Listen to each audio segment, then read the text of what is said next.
Hi, this is Roberta from IEB. Okay, I admit it. I can be a procrastinator. Report card time was an award-winning example of procrastination at its finest.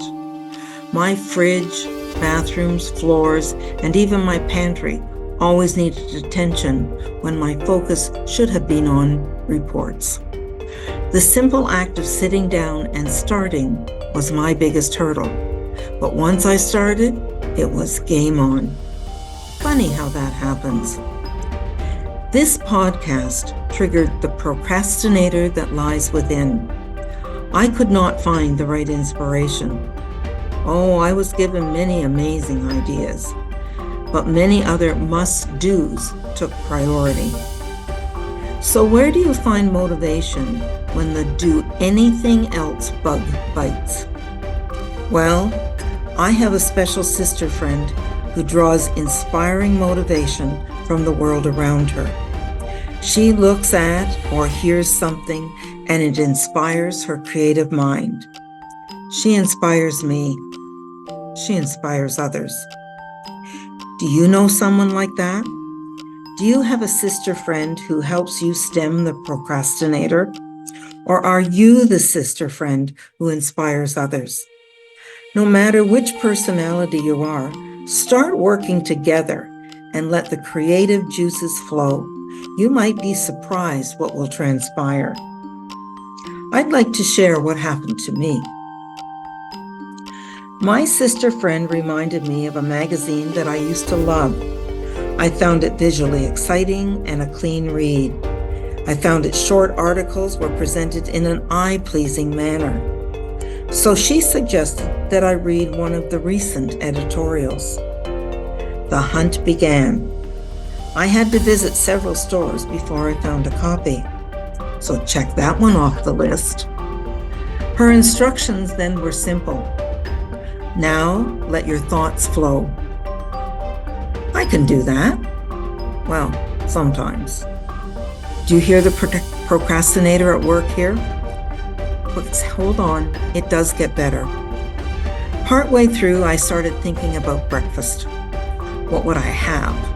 I was tired of the same old. Then I turned the page and saw the most amazing picture of a dessert. My mind suddenly pivoted and I decided that I could reimagine the picture using simple breakfast items. The result was amazing. But more importantly, I realized that I had responded to information that I was given and adjusted to making it meaningful. Does that sound vaguely like onboarding? The journey of the magazine was the gift that kept on giving. In one of the stores, I stopped to buy some sunscreen. The cosmetician and I began chatting, and I told her that I was heading to a conference. She asked some polite questions, including who would be attending the conference. So I shared some information about Alpha Delta Kappa. To my surprise, she said, "My sister is a teacher. I'm sure that she would be interested in this group." Wow, an opportunity that might never have happened if I had not accepted the challenge to look for the magazine.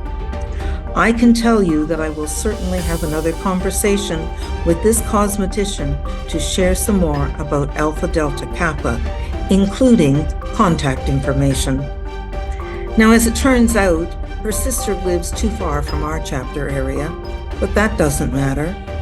I will pay it forward and connect her with the right chapter. Remember, onboarding does not have to be chapter specific.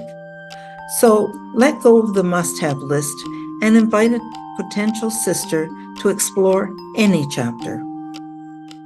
Following the guidance of my sister friend, several great things happened. Not only was I reintroduced to a publication that I enjoyed, but I also checked getting the magazine off my must-do list. I got outside and engaged in conversations. I made a connection that may result in a new sister. And I pivoted just enough to experiment successfully in my own kitchen. And obviously, I've stopped procrastinating. So now we have entered the season of not so many meetings. It is a time for outdoor visits with family, gardening, being on the water, reading, and so much more. It is the season where the warm weather encourages us to let our mind wander. So, what's holding you back? The must-do list does not always have to be your top priority. Start focusing on what is right in front of you.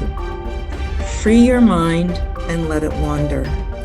The potential for new opportunities and adventures are boundless. Stay open to every opportunity. Who knows, you might even encounter a future sister. I'm looking forward to an encounter with you at one of the many events that will mark this biennium. So for now, this is Roberta signing off.